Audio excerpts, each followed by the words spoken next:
وكان يحسن نحن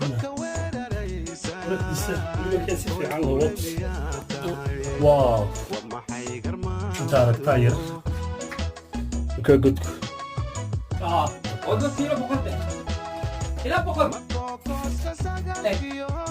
وفكيرة كيف تصل لي هو حوالي هو دراسة وكل كارا كل gurigan wuxuu guryaha kale kaga duwan yahay sakari waxaad arkaysaa arrimaha faraha badan la heli karin raadisku xiyaar kale marmarka ayaa leh hoostiisa ku duugan oo adigaa u jeeda sidaas adaguba ka warqabta macluumaadkan kale ayuu leeyahay oo waxa weeyaan dee wadiga arkaayo waxa ku duugan macluumaadka ku duugan inuu ka culus yahay kuwa kale adiga iyo qof kastoo waxa weeyaan